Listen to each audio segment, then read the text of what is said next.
나는 뒤돌아보지도 않고 곧장 밖으로 걸어나갔다. 등 뒤에서 귀청을 찢을 듯 울려 퍼지는 음악 소리와 박서연의 얼굴에 떠올랐을지도 모를 땅옥감은 내가 냉정하게 닫아버린 문 너머에 갇혔다. 주위를 맴도는 현란한 색깔의 불빛들은 내 눈앞에서 기괴하고 낯선 무성 영화처럼. 그는 거친 숨을 몰아쉬며 눈을 불뜬 주차했다. 최지훈이 내 팔을 덥석 잡고 클럽에서 기쫓아 나왔다. 충격과 분노가 뒤섞여 그의 얼굴은 붉게 달아올라 뒤섞여. 돌아가서 내가 그 자식 대가리를 비틀어 버릴 거야. 그는 당장이라도 되돌아갈 기세로 말하며 몸을 돌리려 했다. 나는 손가락 마디가 하얗게 질릴 정도로 그를 꽉 붙잡았다. 됐어. 내 목소리는 섬뜩할 정도로 고요했고 나 자신조차 낯설게 느껴질 만큼 침착했다. 최지훈은 원잘 있고 싶어. 내 눈빛에는 얻는 침착했다. 그는 마치 처음 보는 괴물을 보는 듯한 눈빛으로 나를 바라봤다. 그는 마치 쟤 네 마누라잖아. 진호야, 걔 네 마누라잖아. 분노도 슬픔도 아닌 모든 것이 다 타버린 후의 죽음 같은 공허함만이 가득했다. 최지우는 내 시선의 섬뜩함을 느꼈는지 터져 나오려던 모든 분노가 그 깊이를 알 수 없는 공허함에 순식간에 사그라드는 것 같았다. 그는 입을 뻐끔거렸지만 수많은 말은 결국 깊은 한숨으로 변해 내 어깨를 묵직하게 두드렸다. 알았어. 일단 너 혼자 진정해. 그가 투덜거리며 주차장으로 향했고 그의 모습은 다음의 어둠 속으로 사라졌다. 늦가을의 차가운 바람이 얇은 셔츠 속으로 칼날처럼 파고들어 억누를 수 없는 전율을 일으켰다. 나는 아무도 없는 거리를 따라 목적 없이 한 발 한 발 걸었다. 주머니 속 휴대폰은 차가운 돌덩이처럼 잠잠했다. 박서연을 처음 만난 건 친구의 모임에서였다. 그녀는 색이 바랜 면 소재 롱스커트를 입고 구석에 조용히 앉아 있었는데 주변의 시끄러움과 전혀 어울리지 않았다. 나는 그녀가 특별하다고 생각했다. 하얀 백지처럼 깨끗했다. 하얀 백지처럼 깨끗했다. 우리는 연애를 시작했다. 언젠가 디자인이 아주 예쁜 끝나시 미니 드레스를 사주었을 때 그녀는 얼굴을 붉히며 망설임 없이 거절했다. 그 순간 나는 그녀가 집에 데려와 조용하고 안정적인 삶을 꾸려갈 착한 여자라는 확신을 가졌다. 우리는 결혼했다. 그녀는 우리 집을 티끌 하나 없이 깔끔하게 정리했고 나에게는 더더욱 지극정성으로 보살폈다. 그녀는 항상 내 귓가에 속삭였다. 그녀는 항상 내 귓가에 속삭였다. 여자에게 가장 중요한 건 가정이에요. 닿게 그 화려한 유흥과 떠들썩한 만나는 한순간의 연기일 뿐이야. 내가 여성 친구들과 함께하는 모임에 참석할 때마다 그녀는 그 사실을 알게 되면 어울리지 않는 사람들과는 어울리지 말라고 했다. 나는 믿었다. 나는 믿었다. 꼬박 3년을 나는 그녀를 철저히 믿었다. 오늘 밤까지 그녀가 천박하다고 묘사했던 바로 그곳에서 나는 덩굴처럼 낯선 남자의 품에 바싹 달라붙고 나는 또 다른 모습의 그녀를 보았다. 검은색 몸에 딱 붙는 슬립 원피스는 가리지 못할 만큼 가리지 못할 봤다. 뼛속까지 교태롭고 능숙하게 방탕한 그 모습은 말 한마디에 얼굴을 붉히던 내 기억 속 아내와 완전히 다른 아무런 연관성도 없는 두 사람으로 찢겨 있었다. 이 강렬한 괴리감과 황당함은 보이지 않는 거대한 손이 내 심장을 꽉 움켜쥐더니 이내 서서히 한 번씩 힘껏 조여왔다. 마침내 모든 혈관 속 피가 흐름을 멈추고 얼음처럼 차갑고 날카롭게 변할 때까지 얼마나 걸었을까. 나는 마침내 집이라 불리는 그곳으로 돌아왔다. 문을 열자 암흑뿐이었다. 불을 켜지 않은 채 나는 이 익숙한 어둠 속에서 한참을 서 있었다. 거실에는 지난주 우리가 함께 고른 홈시어터가 그대로 놓여 있었다. 소파에는 그녀가 가장 아끼던 캐릭터 쿠션이 아무렇게나 놓여 있었다. 벽에는 우리 거대한 웨딩 사진이 걸려 있었다. 사진 속 그녀는 온화하고 조용하게 미소 지으며 내 어깨에 다정히 기댄 채였다. 이곳의 모든 것이 질식할 만큼 익숙했고 동시에 비웃음이 나올 만큼 역설적이었다. 나는 물건을 던지지도 소리 지르지도 않았다. 내 마음속 격렬하게 솟구치던 광부는 클럽 문을 나서는 순간 이미 모두 불타 사라지고 차갑고 먼지 가득한 폐허만이 남았다. 그 자리를 채운 것은 지금껏 느껴본 적 없는 피로감이었다.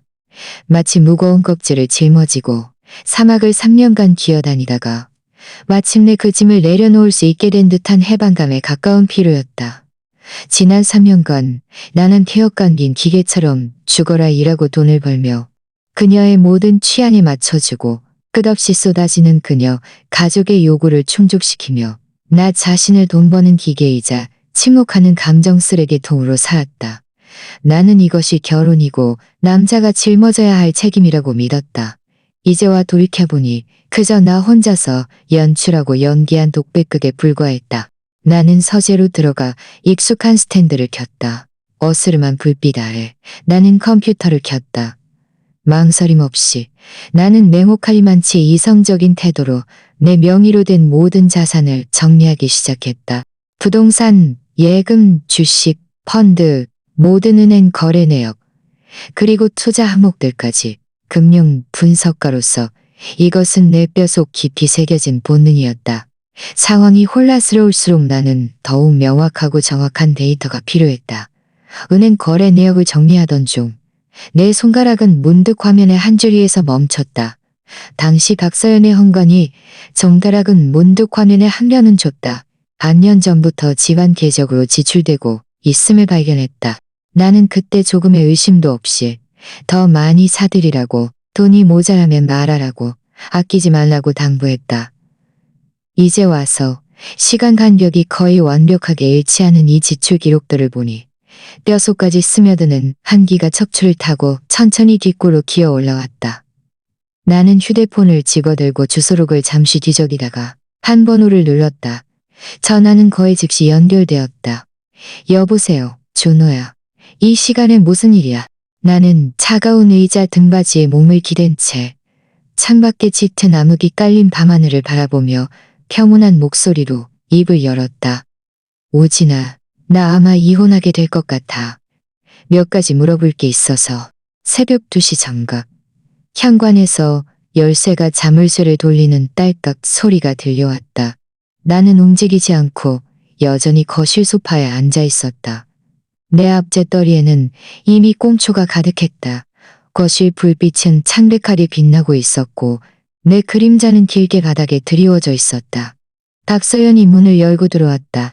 낯선 남자 향수 냄새와 뒤섞인 진한 술 냄새가 그녀를 휘감고 있었다.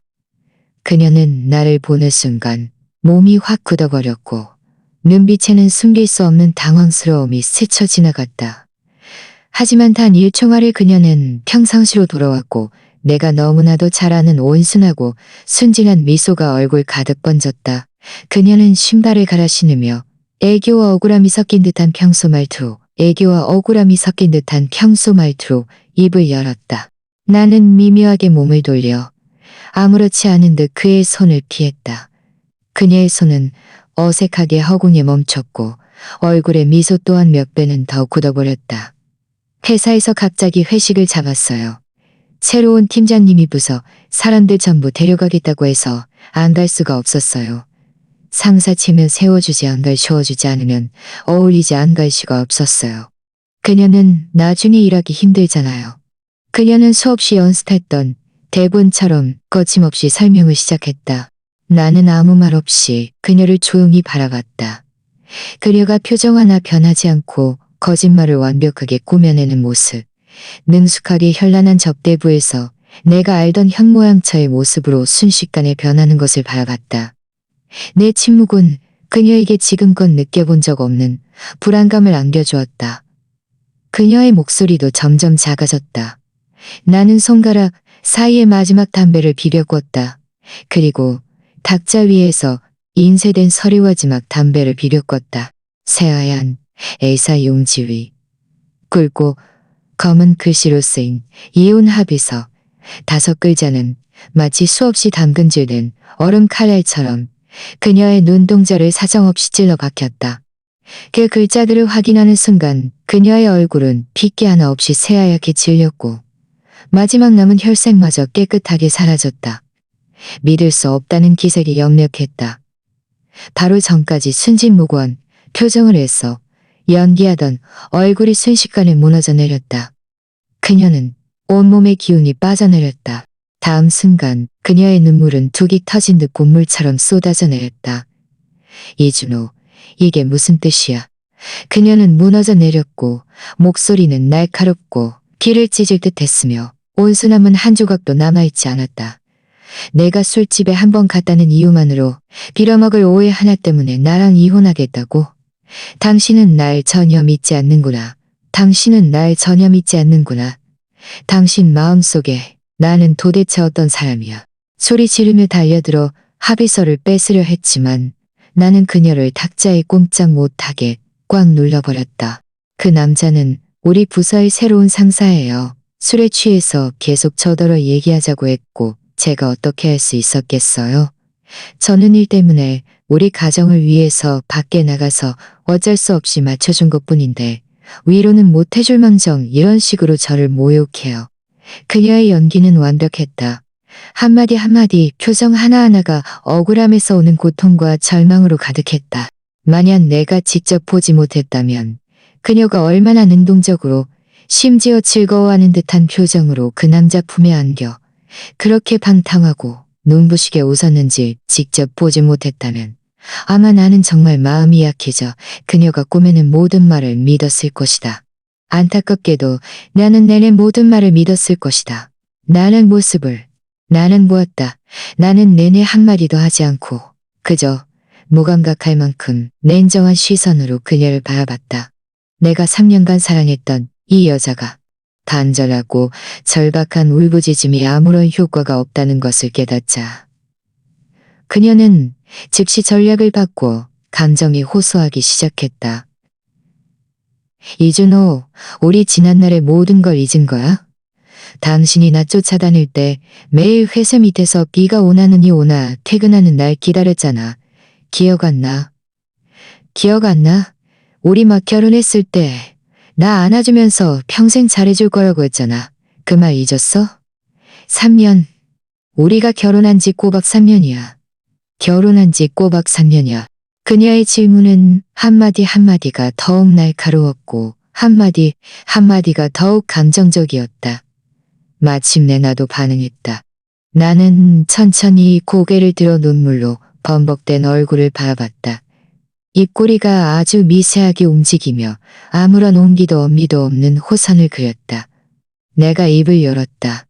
오늘 밤 처음 내뱉는 말이었다. 하지만 이 말은 마치 나른 하늘의 날이었다. 당신이 내 나무야에서 못 입겠다고 했던 그 원피스. 당신한테 아주 잘 어울리던데. 그녀의 울음소리가 뚝 멈췄고 모든 표정이 순식간에 얼굴에 굳어버렸다. 숨길 수 없는 경악과 새하얀 핏기 없음만이 남았다. 그녀는 입을 살짝 벌린 채 단 한마디도 내뱉지 못했다. 극도의 공포로 몸이 미세하게 떨리기 시작했다. 나는 더 이상 그녀를 보지 않았다. 나는 자리에서 일어나 곧장 안방으로 향했다. 나는 자리에서 일어나 곧장 안방으로 향했다. 딸깍 소리와 함께 나는 안에서 문을 잠가버렸고 그녀와 그녀의 모든 거짓말. 다음 날 이른 아침 휴대폰의 날카로운 벨소리가 얕은 잠에서 나를 억지로 끌어냈다. 휴대폰을 들자 화면에는 장모님이라는 두 글자가 쉴 새 없이 깜빡이고 있었다. 슬라이드하여 전화를 받았지만 미처 한마디도 꺼내지 못했다. 이준호, 이 몰상식한 인간아, 너 미쳤어? 우리 서연이가 너한테 뭘 그렇게 잘못했어? 걔는 이 가정을 위해 간과 쓸개를 다 바쳤는데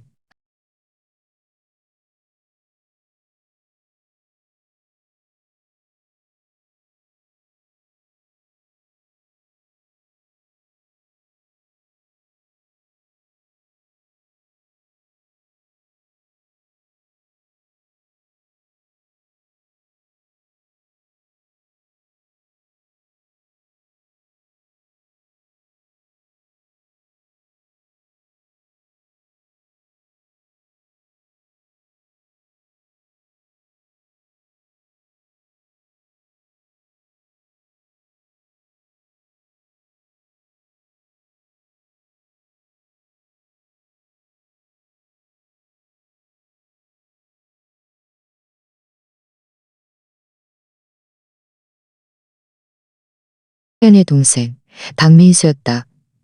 나는 전화를 받았지만 여전히 침묵했다. 여전히 침묵했다. 매형, 도대체 무슨 여보세요? 매형, 도대체 무슨 짓을 하는 거예요?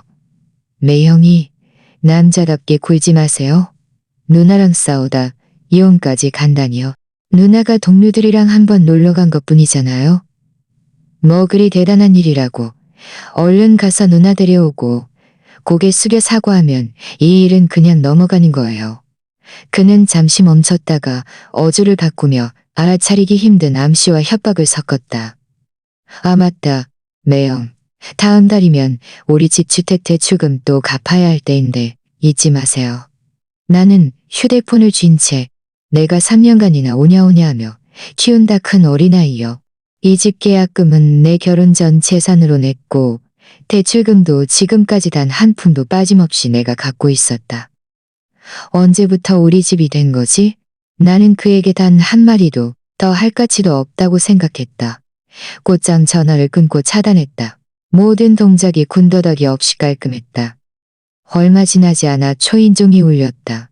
현관문 렌즈를 통해 잔뜩 초조해 보이는 최지훈이 서 있는 것을 확인하고서야 문을 열었다. 그가 문으로 들어서자마자 내가 거실에서 여행 가방을 싸고 있는 것을 보았고 표정이 다시 굳어졌다. 준호야, 너 정말 이사 나가는 거야? 그렇게 그 빌어먹을 개 같은 것들을 쉽게 봐줄 셈이야? 최지우는 화가 채 가라앉지 않은 채 주먹으로 소파 팔걸이를 3개 내리쳤다. 나는 갈아입으러 온 몇 벌을 단정하게 접어 여행 가방에 넣으며 고개도 들지 않고 말했다. 누가 그들을 쉽게 봐준다고 했어? 나는 고개를 들었고 그를 바라보는 내 눈빛은 그가 낯설게 느껴질 만큼 침착했다.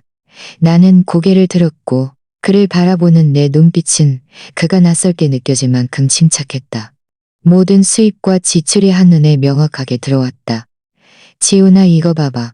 나는 화면에 표시된 가정용으로 기재된 규칙적인 고액 지출 몇 건을 가리켰다. 나는 이 모든 일이 처음부터 끝까지 계획된 함정이라고 의심해. 최지우는 가까이 다가와 몇 줄의 데이터에 시선을 고정했고 미간이 찌푸려져 있었다. 미간이 찌푸려져 있었다. 네 말은 그들이 일부러 그랬다는 거야? 미간이 찌푸려져 있었다. 미간이 찌푸려져 있었다. 정상적인 이혼으로는 그들이 별로 이득을 보지 못해. 어차피 집은 내 결혼 전 재산이니까. 하지만 그들이 내 잘못을 잡을 수 있다면 예를 들어 내가 먼저 폭력을 행사했거나 다른 잘못을 저질렀다는 증거를 위조한다면 상황은 완전히 달라져. 최지훈은 그 말을 듣고 싸늘한 숨을 들이켰다. 최지훈은 그 말을 듣고 싸늘한 숨을 들이켰다. 그는 욕설을 내뱉었다. 그는 욕설을 내뱉었다. 인간도 아니네. 이건 너무 교활하잖아. 인간도 아니네. 어젯밤 클럽에 있던 그 남자가 도대체 어떤 놈인지 알아봐줘. 자세하면 자세할수록 좋아. 최지우는 힘껏 고개를 끄덕였고 눈빛에는 도끼가 서려 있었다. 걱정 마. 나한테 맡겨. 땅속 3m를 파헤쳐서라도 그 자식의 팬티 색깔까지 알아내줄게. 나는 창밖을 바라봐 지을게. 가는 창밖을 바라봤다. 그리고 그물을 걷어 올리려 할수록 더 마치 지금 내 마음 같았다. 박서연과 그녀 가족은 지금쯤 내가 궁지에 몰려 어찌할 바를 몰려 어찌할 바를 몰려 어찌할 바를 몰려 어찌할 바를 몰려 어찌할 바를. 내가 할 일은 절대적인 냉정을 유지하고 문을 닫고 그들이 모든 패를 다 내놓을 때까지 기다리는 거야. 그리고 그때 은밀하게 움직여 한 번에 모든 것을 쓸어버릴 거야. 박서연이 먼저 나에게 만나자고 했다. 장소는 도심 속 한적한 카페였는데 그녀가 예전부터 가장 좋아하던 분위기였다. 그녀는 창가 자리에 앉아 단정하고 섬세한 흰색 원피스를 입고 있었다. 얼굴에는 정성스럽게 화장한 연한 화장이었고 긴 머리는 부드럽게 어깨에 드리워져 있었다. 그 가련하고 애처로운 모습에 며칠 전 클럽에서 보았던 유명한 여자가 그저 내 환각이었나 착각할 정도였다. 내가 들어서는 것을 보자 그녀의 눈가가 순식간에 붉어졌고 눈물은 적절하게 눈가에 맺혀 떨어질 듯 말 듯 했다. 여보, 우리 얘기 좀 할 수 있을까요? 나는 그녀 맞은편 의자를 단쳐진 계산적인 나는 그녀 맞은편 의자를 가요. 내 동작에는 한졌다. 내 동작에는 반짝이는 반정도 섞여 있지 않았다. 탁자 위 레몬수는 목소리는 평온했고 호칭도 어떠한 감정의 기복가 없었다. 마치 맞은편에 앉은 사람이 별 상관없는 낯선 사람이라도 되는 것처럼. 박서연의 눈물이 마침내 흘러내렸다. 그녀는 손을 들어 가볍게 눈물을 닦는 동작은 예전과 다름없이 부드러웠다. 여보, 제가 잘못했을 뿐이에요. 그날 밤은 제가 어리석었어요. 저는 잘못했을 뿐이에요. 그날 밤은 제가 어리석었어요. 장사분과 그렇게 가깝게 지내지 말았어야 했는데, 당신이 오해하게 해서는 않았어야 했는데. 그녀는 몸을 앞으로 기울이며 비굴한 간청이 담긴 말투로 내 손등을 만지려 했으나 내 차가운 시선과 마주치자 다시 움츠러들었다. 우리 다시 시작해요. 저는 다시는 그런 곳에 가지 않을게요. 다시는 어울리지 않는 사람들과 어울리지 않을게요. 예전처럼 조용하고 안정적으로 살면 안 될까? 안정적으로 살면 안 될까요? 나는 레몬술 들어 한 모금 마셨다. 차가운 액체가 목을 마셨다. 나를 액체가 목을 타고 나는 더욱 정신이 맑아졌다. 아니면 처음부터 그 모든 것이 나에게 보여주기 위한 연기였나. 그녀의 몸이 아주 미세하게 굳어졌다.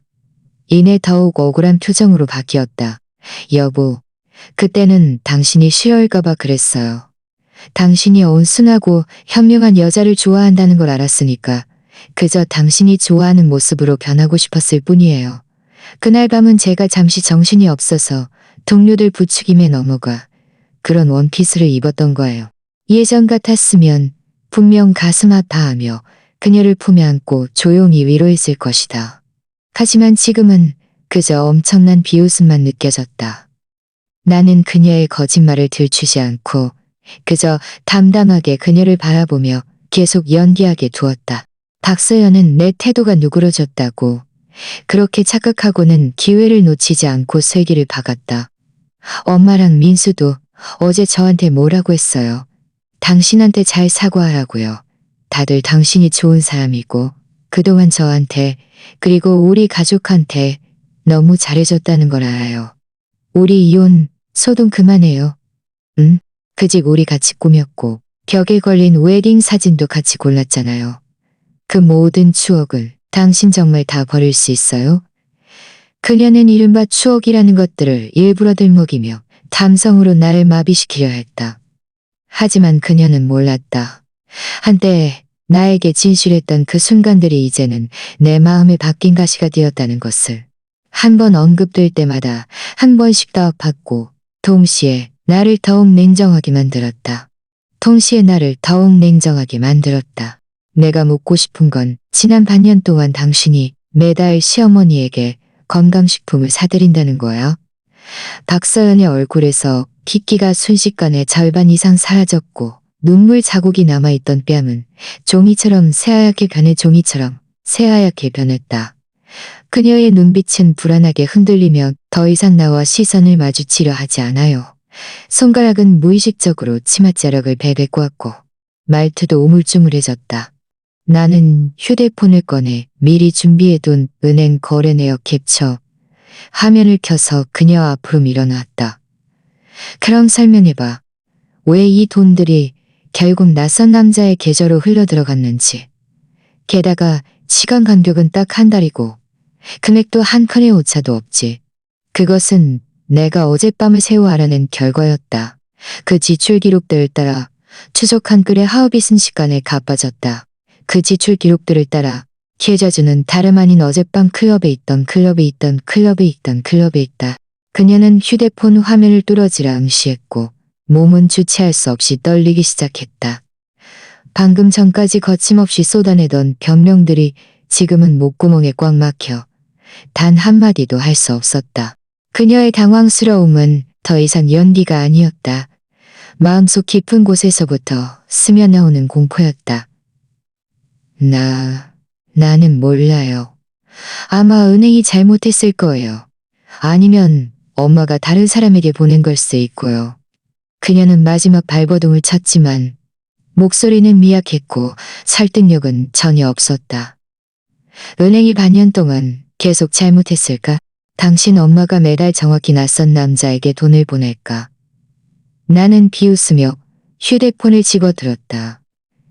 이 남자 이름은 강태호야. 당신네 부서의 새로운 상사가 아니야. 그는 하는 일 없이 빈둥거리며 내일 클럽에서 시간을 보내고 도박빚까지 잔뜩 짊어진 놈이야. 박서연, 언제까지 잔뜩 짊어진 놈이야. 언제까지 연기할 거야. 메신저, 송금 내역, 쉔저 송금 내역, 새벽에 보내준 것이었다. 그는 모든 인맥을 동원해 강태호의 신상 정보를 파악했을다. 박서연은 완전히 무너져 내렸다. 그녀는 탁자에 엎드려 어깨를 심하게 들썩였지만 더 이상 이전의 억울함에 찬 울음이 아니었다. 절망과 분함이 섞인 흐느낌이었다. 이런 확실한 증거들 앞에서 아무리 발뺌해도 소용없다는 것을 그녀도 알았다. 오랜 시간이 흐른 뒤에야 그녀도 알았다. 오랜 시간이 흐른 뒤에야 그를 들여들었다. 얼굴의 화장은 이미 엉망진창으로 번져 있었고 눈빛은 원망과 모든 것을 포기한 듯한 광고를 고귀한 듯한 눈빛은 원망과 모든 것을 포기한 듯한 광기였었고 나랑 같이 있어주기는 했어? 내가 뭘 원하는지 알기나 했어? 그녀의 목소리는 갑자기 높아져 주변 손님들의 시선을 끌었지만 그녀는 아랑곳하지 않았다. 당신은 나를 이른바 집이라는 곳에 가두고 당신이 좋아하는 혐오연차 역할을 시켰지만 나는 지긋지긋해. 나는 지긋지긋해. 강태호는 나를 이해해줬어. 내가 뭘 좋아하는지 알고 술도 같이 마셔주고 같이 놀아줬어. 당신처럼 맨날 일만 하는 재미없고 고루하는 재미없고 고루해줬어. 분노는 없었고 오직 철저한 실망감만이 있었다. 당신 엄마 몸이 안 좋다는 것도 거짓말이고 건강식품을 산다는 것도 거짓말이고 심지어 당신이 클럽에 간 것마저 당신들이 미리 계획했던 거야? 그래. 그럼 어쩔 건데? 그럼 어쩔 건데? 박서연은 막 나갔다. 우리는 원래 당신이 먼저 손을 대게 해서 당신 약점을 잡고 빈털터리로 만들 생각이었어. 누가 당신이 그렇게 침착해서 전혀 걸려들지 않을 줄 알았어. 누가 당신이 그렇게 침착해서 전혀 걸려들지 않을 줄 나는 당신 재산을 나누어 가지고 싶었을 뿐이고. 당신이 나를 어쩔 건데? 그녀는 일이 들통나더라도 재산의 일부는 가져갈 수 있다고 생각했을 것이다. 어차피 우리가 결혼한 지 3년이니 혼인 중 형성된 재산에는 그녀 몫도 있을 거라고. 하지만 그녀는 잊었다. 내가 금융리스크 관리 전문가라는 것을, 모든 것을 이미 계산해 두었다는 것을. 나는 서류 가방에서 서류 한 장을 꺼내 그녀 앞에 놓았다. 우리 결혼 전에 나는 내 혼전 재산을 공증해 두었어. 결혼 후 내 급여, 상여금, 투자 수익 모두 내 개인 재산이야. 당신의 매달 생활비도 명확한 송금 기록이 있어. 당신이 강태호에게 송금한 그 돈들은 불법적인 혼인 중 재산 유용에 해당하고 나는 그 돈을 회수할 권리가 있어. 박서연의 눈은 그 공증 서류에 꽂혔고 얼굴색은 새하얗게 질렸다가 잿빛으로 다시 칙칙한 회색으로 변해갔다. 바로 그때 박서연의 휴대폰이 울렸다. 액정에는 강태호의 이름이 떠 있었다. 그녀는 휴대폰 화면을 보며 눈빛이 복잡했다. 당황스러움, 분함, 그리고 한 줄기 남아있는 환상이 뒤섞여 있었다. 그녀는 잠시 망설이다가 전화를 받았다. 여보세요, 여보세요, 여보세요, 여보세요, 여보세요. 돈 다 모았어? 그 빚쟁이들이 또 독촉하러 왔어. 계속 못 모으면 내 팔을 부러뜨린다고, 수치심과분 모으면 내 팔을 부러뜨린다고 했단 말이야. 수학이 넘어 강태호의 목소리는 조급하고 거칠었으며 나 지금 그이와 얘기 중이야. 좀 더 기다려줘. 내가 어떻게 기다려? 강태호의 목소리가 더욱 커졌다. 내가 말하는데 박서연, 네가 감히 나를 속이면 우리 사이에 있었던 일 전부 다 폭로할 거야. 너랑 네 그 바보 같은 남편 둘 다 사회적으로 매장시켜버릴 거라고. 그때 가서 누구도 편할 생각했고 이 가다 그리고 남자는 결국 그때 가서 누구도 편할 생각하지 마. 그녀가 그녀를 끊었다. 박서연은 휴대폰을 쥔 채 손은 멈추지 않고 떨렸다. 나는 그녀의 이 모습을 보며 한치의 동정심도 느끼지 못했다. 그 남자가 당신한테 이렇게 하는구나. 내 목소리는 평온했다. 당신은 그 남자를 위해 결혼을 배신하고 재산을 빼돌렸는데 결국 얻은 건 그의 협박과 독촉뿐이야. 그럴 가치가 있었어? 박서연은 아무 말 없이 탁자에 엎드려 소리내어 울었다. 이번에는 진짜 절망이었다. 연기도 위장도 없이 현실의 무참히 깨달은 후에 고치. 현실의 무참히 깨달은 후에 고차. 이혼 합의서는 내가 이미 서명했으니 당신도 서둘러 서명해. 당신이 빼돌린 그 돈들은 법적 절차를 통해 회수할 거야. 카페 문 앞에 다다르자 늦가을 햇살이 유리창을 통해 들어와 내 몸에 닿으며 차가운 기운을 조금이나마 걷어냈다. 최지훈에게서 메시지가 왔다. 강태호가 도박 빚을 졌다는 증거를 찾았고 몇몇 채권자들과도 연락이 닿았다고 했다. 이 치밀하게 계획된 사기극, 3년간 지속된 이 가짜 결혼 생활은 마침내 막을 내리려 하고 있었다. 나는 내 모든 것을 되찾을 뿐만 아니라 이 개 같은 것들이 자신들의 행위에 대한 합당한 대가를 치르게 할 것이다.